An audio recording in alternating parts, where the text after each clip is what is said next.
بسم الله والحمد لله والصلاة والسلام على رسول الله وعلى آله وصحبه ومن والاه ربي اشرح لي صدري ويسر لي أمري واحلل عقدة من لساني يفقهوا قولي. Mes chers frères, mes chères sœurs, avec l'aide d'Allah Tabarak wa Ta'ala, je vais essayer en quelques minutes de vous synthétiser les grands axes de ce thème qui est très important, qui est la constance dans l'adoration. La constance dans l'adoration. Notre thème, bi'idhnillah, il sera divisé en trois parties. La première, l'importance d'être constant dans les adorations. La deuxième, c'est les fruits de la constance dans l'adoration. Et trois, comment être quelqu'un de constant dans l'adoration. Personne ne peut nier qu'aujourd'hui, on a des gens qui prient, puis après ils arrêtent. C'est vrai ou pas? Il n'arrive pas à être constant. Il va commencer un wird, un programme de lecture de Coran, il va tenir une semaine, puis après il va lâcher. Il va commencer les invocations du matin et du soir parce qu'il a entendu un rappel qui l'a motivé, puis ça tient 2-3 semaines et ça lâche. Ou bien il vient de se repentir, il rentre dans le dîn et il sait qu'il a un retard dans la pratique religieuse et qu'est-ce qu'il va faire? Il va mettre le paquet en faisant beaucoup, puis d'un coup tout s'arrête. Ça arrive beaucoup ça, surtout chez les jeunes, quand ils font leur retour vers Allah subhanahu wa ta'ala, ils mettent le paquet parce qu'ils ressentent le besoin de corriger le tir, ils ont eu un passé assez lourd, mais ça ne tient pas sur le long terme. Et donc, ce qu'il faut en fait, c'est quoi? C'est de faire un peu qui dure, car cela vaut mieux que faire beaucoup qui s'interrompt dans le temps. Si déjà tu as compris cela, et bien, bi'idhnillah tabarak wa ta'ala, ça va être utile. Faire peu qui dure vaut mieux que faire beaucoup qui s'interrompt. Première partie donc de notre intervention, l'importance d'être constant dans l'ibada. Allah tabarak wa ta'ala, notre Seigneur Azza wa Jal, a fait l'éloge des gens de la foi, des croyants qui sont constants dans l'ibada. Allah ta'ala il dit alladhina hum ala salatihim da'imun. Allahu akbar. Il dit sauf ceux qui accomplissent la prière qui y sont assidus. Il fait leur éloge. Allah ta'ala fait leur éloge. Allah ta'ala dit également walladhina hum ala salatihim yuhafidhun. Ceux qui vont préserver leur salat, qui vont l'accomplir comme il le faut, qui ne vont pas la lâcher. Allah Ta'ala il dit alladhina yunfiquna fi as-sarra'i wad-dharra wal-kadhimina al-ghayz wal-'afina 'anil nas wallahu yuhibbul muhsinin. Ceux qui dépensent pour Allah dans l'aisance et dans l'adversité. Quand tout va bien financièrement, ils donnent, mais également quand tout va mal financièrement, ils donnent. Et donner quand tout va bien, c'est facile, mais donner quand tu n'es pas en position de force au niveau de l'argent. On est d'accord que ce n'est pas donné à tout le monde. Mais ces gens-là, ils sont constants. Ce sont les pieux. Allahumma ja'alna minhum ya Rabb. Ceux qui dépensent pour Allah dans l'aisance et dans l'adversité et contiennent leur rage. Pardonnent à autrui car Allah aime les bienfaisants. Donc voilà, les pieux, c'est ceux qui ne s'arrêtent pas. Ils sont donc constants dans les dons, dans toutes les situations. Allah Ta'ala dit alladhina yunfiquna amwalahum bil-layli wan-nahar sirran wa 'alaniya. Allahu akbar. Écoutez bien. الذين ينفقون أموالهم بالليل والنهار سرا وعلانية فلهم أجرهم عند ربهم ولا خوف عليهم ولا هم يحزنون. Ceux qui dépensent ainsi leurs biens nuit et jour, secrètement et publiquement, ils sont constants. Tout le temps, ils font le bien, ils dépensent de leur argent fi sabilillah. Leur récompense est auprès de leur Seigneur. Ils n'auront rien à craindre pour l'au-delà et ne seront point affligés pour ce qu'ils auront laissé sur terre. Et Allah Azza wa Jal a blâmé ceux qui ne sont pas constants. Tout comme il a fait l'éloge des gens constants, il a blâmé ceux qui ne sont pas constants. Allah Ta'ala il dit وَلَا تَكُونُوا كَالَّتِي نَقَضَتْ غَزْلَهَا مِنْ بَعْدِ قُوَّةٍ أَنْكَاثًا تَتَّخِذُونَ أَيْمَانَكُمْ دَخَلًا بَيْنَكُمْ أَنْ تَكُونَ أُمَّةٌ هِيَ أَرْبَى مِنْ أُمَّةٍ. Il dit subhanahu wa ta'ala, ne soyez pas comme celles qui défaisaient brin par brin. En fait, ceci est un exemple connu chez les Arabes désignant celui qui ne respecte pas ses engagements. Allah Ta'ala il dit, ne soyez pas comme celles qui défaisaient brin par brin la laine après l'avoir solidement filée. Ne soyez pas de ceux-là qui vont faire des efforts, puis après ils vont tout détacher. Non, restez constant dans l'effort. Allah Ta'ala, il dit également Nasullah fanasiyahum. Nasullah, ça veut dire ici, ils ont délaissé l'obéissance à Allah. Ils ont oublié Allah, c'est pourquoi Allah les a abandonnés. C'est pourquoi Allah les a abandonnés. Donc il y a des gens qui n'ont pas réussi à être constants dans leur pratique religieuse. Ne soyons pas de cela. Et je sais que c'est difficile, surtout dans notre contexte, tenir à notre religion avec les fitanes, les troubles qu'on a autour de nous. De toute façon, le prophète il en a parlé, que viendra une époque où la pratique de la religion sera tellement dure que c'est comme si on tenait une braise de feu dans notre main. On y est. Se préserver de la fornication dans notre contexte, c'est dur. Gagner son argent de manière halal, avec tout ce qu'on nous présente comme moyen de gagner de l'argent illicite, c'est dur. Préserver sa langue et ses yeux avec les réseaux sociaux, c'est difficile. Mais, qu'est-ce que tu gagnes ? Tu gagnes Al-Jannah. Tu gagnes le paradis, tu t'en lasseras jamais. Et c'est pour l'éternité, si tu fais des efforts. Allah Ta'ala a parlé au meilleur des hommes, notre bien-aimé Muhammad, sallallahu alayhi wa sallam. Et qu'est-ce qu'il lui a dit ? Il lui a dit « Wa'abud rabbaka hatta ya'tiyaka al-yaqin » et adore ton Seigneur jusqu'à ce que te vienne la certitude, c'est-à-dire la mort. Allah subhanahu wa ta'ala a ordonné au meilleur des hommes, le meilleur homme qu'Allah tabarak wa ta'ala a créé sur terre, de l'adorer jusqu'à sa mort, d'être constant. C'est pas je me repens, je commence à laisser la barbe, la lihya, je viens à la mosquée, je mets le qamis ou la sœur, elle commence à s'habiller de manière ample et ça dure 2 semaines et après il n'y a plus rien. Ou bien ils vont aller faire une umrah et après la umrah, tabarakallah, ils se sentent forts, puis après il n'y a plus rien. Il n'y a qu'à voir leur story sur le net. Ils ont montré la Kaaba, il y a quelques stories et maintenant ils sont dans des ahwal, dans des situations dramatiques. Pourquoi est-ce qu'on n'est pas constant ? Pour quelle raison ? Et notre bien-aimé alayhi salatu wassalam était très constant dans ses adorations. L'imam al-Bukhari et Muslim ont rapporté d'après Alqama. Il a dit à Aïcha radiyallahu anha, le prophète sallam réservait-il quelque chose à des jours spéciaux ? Elle a dit non, son œuvre perdurait. Donc Alqama il pose la question, est-ce que le prophète sallam il faisait des adorations précises à des jours spéciaux ? Elle lui a dit non, son œuvre perdurait. Il était constant dans ses actions. Et elle a dit, lequel d'entre vous est capable de faire comme le messager d'Allah dans la durabilité de son œuvre ? Qui est capable d'être constant comme lui ? Et lorsque le prophète sallam faisait une action, il ne l'abandonnait pas. Et c'est rapporté par Muslim selon Aïcha. Notre bien-aimé alayhi salatu wassalam, il n'a jamais abandonné la prière. Vous entendez ou pas ? Il n'a jamais abandonné la prière. Et c'est lui le modèle. Et vous pensez qu'il n'a pas connu de difficultés, il n'a pas connu d'épreuves ? Parce que certains, c'est ce qu'ils prétextent. Ouais, mais mon frère, nous, on a des difficultés, on a des épreuves. Lui, il n'en a pas eu. Des tentatives de meurtre, des guerres, des blessures. Il n'a jamais abandonné la prière. Il n'a pas abandonné Qiyamul Layl, la prière nocturne. Le fait de prier la nuit, et il priait longtemps. Parce qu'il savourait ce moment. Le prophète alayhi salatu wassalam jeûnait tout le temps le lundi et le jeudi. Le prophète alayhi salatu wassalam il priait jusqu'à ce que ses pieds enflaient. Et le prophète alayhi sallam évoquait Allah tout le temps. Il était tout le temps en dhikr. Voilà comment était notre modèle. Le modèle de l'humanité. Laqad kana lakum fi rasulillah uswatun hasana. Allah il nous dit azza wa jal, vous avez en le messager d'Allah un excellent modèle à suivre. Et puis pour ceux parmi vous qui ont étudié la biographie du prophète, l'avez-vous vu couper ses efforts à un moment dans sa vie ? Da'wa, sacrifice, enseignement, appeler les gens là. Est-ce qu'à un moment il s'est dit « Stop, je marque une grande pause ». Il ne s'est pas arrêté alayhi salatu wassalam, depuis le jour où il a reçu la révélation jusqu'au jour où il a rencontré Allah tabarak wa ta'ala. Et le prophète alayhi salatu wassalam enseignait à ses compagnons d'être constants. Regardez ce qu'il a dit ici dans ce magnifique hadith, subhanallah. C'est Abdullah ibn Amr ibn al-As radiyallahu anhu qui relate que le prophète sallam a dit « Ô Abdullah, ne sois pas comme un tel. Il veillait la nuit en prière. Kana yaqum al-layl fataraka qiyam al-layl.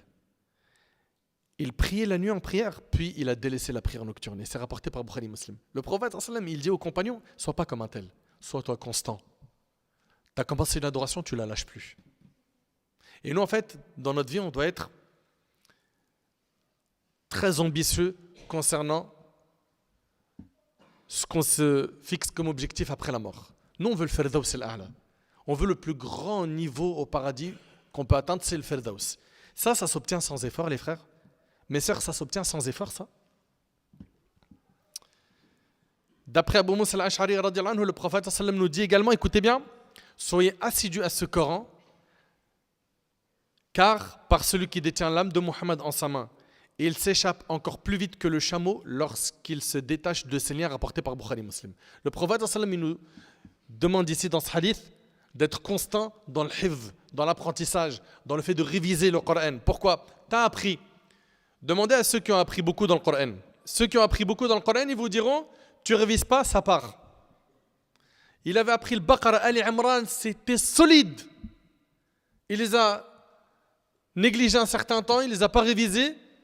Là, quand il les revoit, subhanallah, il y a des pages, il se dit, mais comment ça se fait, je l'ai oublié.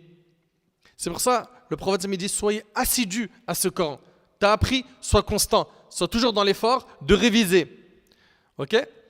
Et Allah Ta'ala, il dit, Ya ayyuhalladhina amanu taqullaha haqqa tuqatihi wa la tamutunna illa wa antum muslimun. Ô vous qui croyez, craignez Allah de la crainte qui lui sied et soyez entièrement soumis à Allah jusqu'à la mort. Et Abdullah ibn Mas'ud radhiyallahu anhu, il a expliqué comment est-ce qu'on craint Allah comme il le faut véritablement. Il a dit, haqqu taqwa, craindre Allah comme il le faut véritablement, huwa an yuta' fala yu'sa. C'est qu'il doit être obéi et non désobéi. Wa an yudhkar fala yunsa, qu'on le mentionne, qu'on ne l'oublie pas. Wa an yushkara fala yukfar. Et c'est qu'on le remercie et qu'on ne le renie pas, qu'on ne soit pas ingrat envers lui. En deux mots, c'est de faire d'Allah tabaraka wa ta'ala le centre de notre vie. Si Allah tabaraka wa ta'ala devient le centre de ta vie, tu vas être constant. C'est ça qui nous manque aujourd'hui.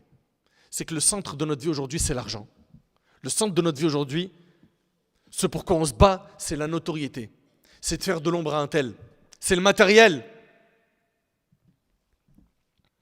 Notre prophète, alayhi salatu wassalam, il nous encourage à être constant dans la bonne action, à toujours être dans les bonnes actions jusqu'à notre dernier souffle. D'après Anas radhiyallahu anhu, le prophète a dit, si l'heure a lieu, alors que l'un d'entre vous a un palmier à planter dans sa main, s'il peut le planter avant qu'elle n'ait lieu, qu'il le plante. Rapporté par l'imam al-Bukhari dans l'Adab al-Mufrad. C'est-à-dire quoi ? Œuvre jusqu'à ton dernier souffle. Ensuite, quels sont les fruits de la constance dans l'ibada, dans l'adoration ?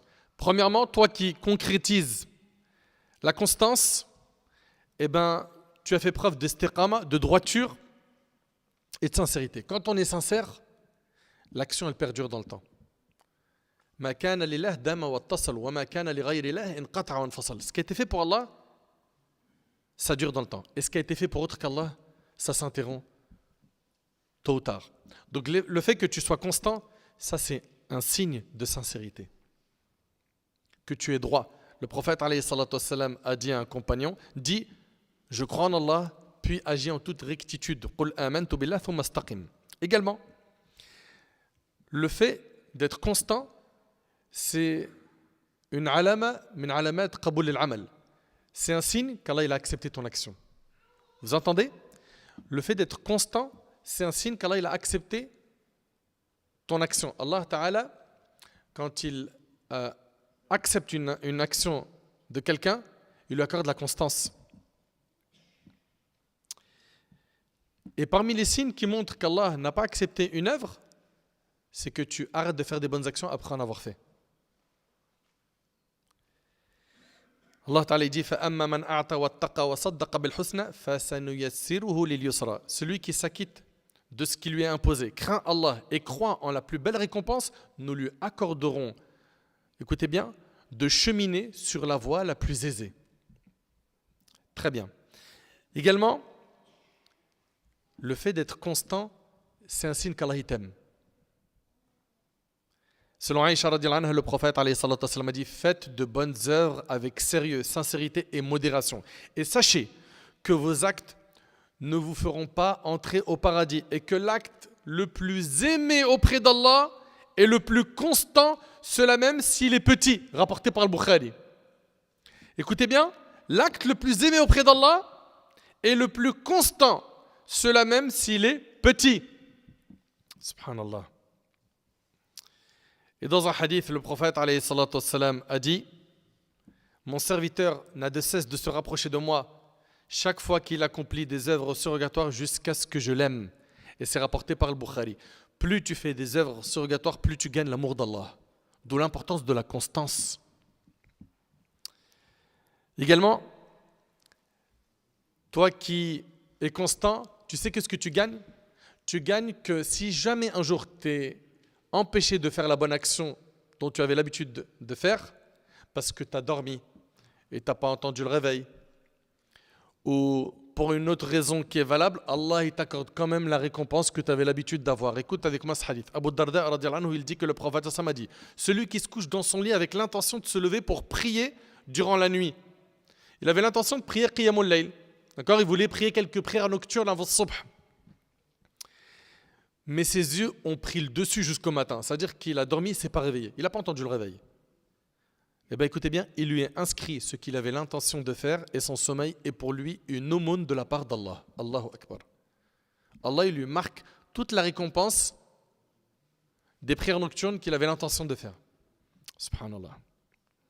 Et Abu Musa al-Ash'ari relate que le prophète a dit: lorsque le serviteur tombe malade ou entreprend un voyage, il lui est écrit l'équivalent de ce qu'il faisait lorsqu'il était résident et en bonne santé, rapporté par le Bukhari. Tu avais l'habitude, toi qui es en bonne santé, de lire 20 pages de Coran par jour. Ta maladie t'a scotché au lit, tu n'arrives à rien faire. Tu es empêché par cette maladie. Allah, il t'accorde la récompense de ces 20 pages que tu avais l'habitude de faire parce que tu étais constant. Tu as vu ce que tu gagnes? Même quand tu as un cas de force majeure qui t'empêche de faire cette bonne action, Allah il te donne sa récompense. Tu gagnes énormément.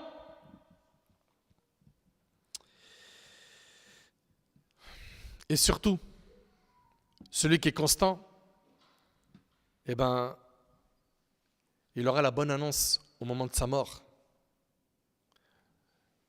La bonne annonce de quoi? De la récompense d'Allah. Qui va lui faire cette annonce? Les anges. Inna alladhina qalu rabbuna Allah thumma istaqamu tatanazzalu alayhim almalaika alla takhafu wa la tahzanu wa abshiru bil jannati allati kuntum tu'adun. Ceux qui disent notre Seigneur est Allah, puis se tiennent sur la voie droite. Les anges descendent sur eux et leur disent: ne craignez rien pour l'au-delà. Au moment de la mort, ils sont rassurés par les anges. Et ne soyez point affligés. N'ayez pas peur.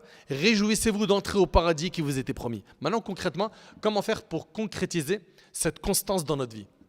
Et c'est la dernière partie. 1. Le fait d'invoquer Allah. Invoque Allah. Demande à Allah Ta'ala de faire de toi quelqu'un de constant. Dans le Coran, Rabbana la tuzigh qulubana ba'da idh hadaytana wa hab lana min ladunka rahma innaka antal wahhab. Seigneur, ne fais pas dévier nos cœurs après nous avoir guidés et accorde-nous une miséricorde venant de toi, car tu es celui qui accorde tout. Le prophète alayhi salatu wassalam, il disait quoi? Allahumma inni as'aluka thabat fil amr wal azimata ala rushd. Il disait: oh Allah, je te demande l'affermissement dans toute chose et la ferme intention vers la droiture. Et le prophète sallallahu alayhi wa sallam, il disait: ya muqallib al-qulub thabbit qalbi ala dinik. Ô toi qui fais tourner les cœurs, affermis mon cœur sur ta religion. Et deuxième solution pour être constant, c'est de ne pas te surcharger dans les bonnes actions.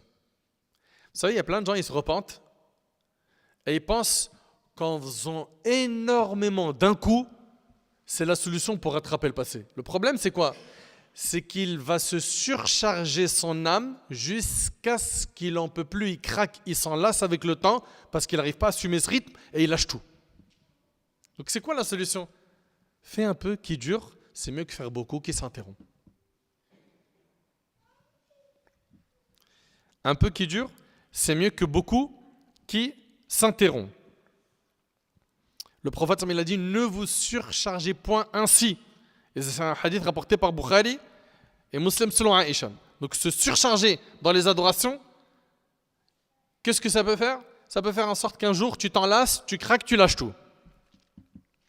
Et concrètement, mon frère Nader, tu nous dis de faire un peu qui dure. C'est quoi le minimum? En fait, le minimum pour un musulman qui chemine vers Allah subhanahu wa ta'ala, c'est de souder les actes obligatoires. Parce que la chose qu'Allah tabaraka wa ta'ala aime le plus, c'est les actes obligatoires. C'est-à-dire quoi? Mes 5 prières, le jeûne de Ramadan, le hajj, le jeûne, zakat. Soude l'obligatoire. Tu as soudé l'obligatoire, maintenant, il faut que tu aies un kit minimum d'œuvres surrogatoires que tu fais chaque jour. Tu as soudé l'obligatoire? Ce qu'il te faut maintenant, c'est de respecter un programme minimum d'œuvres surrogatoires. C'est-à-dire quoi? Dans le mois, essaye au minimum de jeûner minimum 3 jours par mois. Si tu arrives à jeûner le lundi et jeudi, c'est très bien. Si tu n'arrives pas, au moins 3 jours par mois. Dans le mois, minimum, tu fais une aumône, selon tes capacités. Également, chaque jour, minimum, tu lis une page du Coran. Et franchement, tu dors sans avoir lu le Coran. Ça te fait rien? Tu culpabilises pas? Tu as regardé toutes les stories des gens qui appellent au haram. Tu as épluché Twitter pour voir un peu la tendance politique. Tu as abîmé ton doigt sur TikTok en scrollant. Et le livre d'Allah, tu ne l'as pas ouvert. Ça, c'est quelque chose que je ne comprendrai jamais. Un musulman qui dort sans avoir ouvert le livre d'Allah. Franchement, aïb, la honte. C'est la honte. Donc le minimum, c'est une page. Et ça, c'est le minimum, j'ai dit, que tu lis. Dans l'apprentissage également, un minimum. Dans l'apprentissage du Coran, de la sunna, du ilm, de la science. Également, dans les sunnas que je vais prier chaque jour. Ça, c'est, comme je vous ai dit, le kit minimum. Et aussi, les invocations du matin et du soir. À ne jamais de la vie abandonner. Jamais. Pour que tu sois protégé par Allah tabarak wa ta'ala. Voilà. Donc ça, c'est le minimum. Ok? Et après, tu sais très bien que pour les œuvres surrogatoires, plus tu en fais, plus tu gagnes l'amour d'Allah. Donc on a dit que pour pouvoir être constant, 1, il faut dua. 2, ne pas se surcharger. 3, c'est le fait d'avoir peur de la mauvaise fin. Parce que les savants, ils disent quoi? Ils disent Man 'asha 'ala shay' mata 'alayh wa man mata 'ala shay' bu'itha 'alayh. Quiconque vit sur une chose mourra sur cette chose. Et celui qui meurt sur une chose, il sera ressuscité sur celle-ci. Si toi, tu es constant dans l'adoration, tu auras une bonne fin. Et tu seras ressuscité sur une bonne action. Mais si toi, tu n'es pas constant, tu es en mode zigzag, un jour, tu es dans la pratique religieuse sérieuse et un jour, tu es dans la corruption totale, le risque, c'est que tu aies une mauvaise fin. Et on sera ressuscité de la même manière dont on est mort. Et donc ce point-là doit nous interpeller. Et vous savez, quand vous voyez quelqu'un de vivant, il est en train de faire des bonnes actions, soyez pas impressionnés par cela. Parce que le plus important, c'est sa fin. Le prophète sallallahu alayhi wa sallam a dit Innamal a'mal bil khawatim. Les actions ne valent que par leur fin. Et le prophète sallallahu alayhi wa sallam a dit ne soyez pas impressionnés par l'acte de quelqu'un avant de voir sur quoi il va terminer sa vie. Et c'est rapporté par Tabarani, d'après Abu Umama, qu'Allah subhanahu wa ta'ala il améliore notre situation et qu'il nous accorde une bonne fin. Aussi, toi qui veux être constant, écarte-toi de l'insouciance. L'insouciance, c'est quoi? C'est oublier l'au-delà. Oublier qu'il y a un paradis. Oublier Allah. Oublier l'enfer. Et le prophète, il a dit, celui qui prie la nuit en récitant 10 versets n'est pas inscrit parmi les insouciants. Rapporté par Abu Daoud, d'après Abdullah ibn Amr. Et dans le hadith d'Abi Jald al-Damri, le prophète a dit, celui qui délaisse la prière du vendredi par négligence 3 fois de suite, Allah mettra un sceau sur son cœur, rapporté par Abu Daoud et d'autres. Tous ces textes appellent à la constance et à l'effort qui ne s'interrompt pas. Pour finir, 2 points qu'il nous faut pour continuer à être constant dans nos bonnes actions. Le fait d'avoir une bonne fréquentation. Fréquenter des gens qui sont constants. Ça va déteindre, bidnillah tabaraka ta'ala, sur toi. Allah ta'ala a dit au prophète, le meilleur des hommes, وَاصْبِرْ نَفْسَكَ مَعَ الَّذِينَ يَدْعُونَ رَبَّهُمْ بِالْغَدَاةِ وَالْعَشِيِّ يُرِيدُونَ وَجْهَهُ الْآيَةِ. Reste avec ceux qui invoquent leur Seigneur matin et soir, désirant uniquement son visage et ne détourne point de ton regard pour rechercher la parure de ce bas monde. Le prophète, Allah il lui ordonne de rester en compagnie de ceux qui invoquent Allah matin et soir. Et pour terminer, le fait de lire la biographie de nos pieux prédécesseurs. Ça booste la foi, ça donne de l'énergie et ça nous permet d'être constants. Lorsque l'on voit Saïd ibn al-Musayyib, ce grand savant parmi les tabi'in, pendant 40 ans, il n'a pas raté takbiratul ihram dans la mosquée du prophète sallallahu alayhi wa sallam. Takbiratul ihram, c'est la takbir avec laquelle on rentre en prière. C'est-à-dire que pendant 40 ans, il n'est pas arrivé à la mosquée dans la prière en groupe, dans la deuxième rak'a, la troisième, ou à la fin. Vous vous rendez compte de cette constance? C'est un grand savant parmi les tabi'in. Rahimahullah.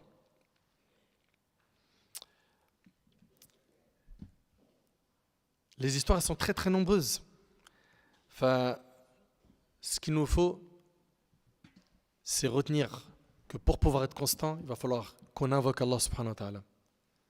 Qu'on soit sincère dans notre action. 2, qui se rappelle, c'est de ne pas se surcharger au point de tout lâcher. 3, rappelle-toi que le fait de s'écarter de la constance peut faire que tu aies une mauvaise fin. 4, le fait de t'écarter de ce qui va te rendre insouciant, qui va te faire oublier Allah.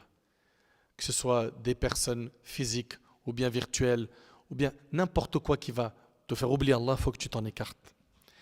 5, c'est la fréquentation des pieux. Et 6, c'est la lecture des biographies de nos pieux prédécesseurs qui ont été constants et qui ont été des modèles. J'implore Allah tabarak wa ta'ala de m'accorder la constance ainsi que vous. J'implore Allah subhanahu wa ta'ala d'améliorer notre situation. Sallallahu subhanahu wa ta'ala an yataqabbala minna wa minkum salih al-a'mal.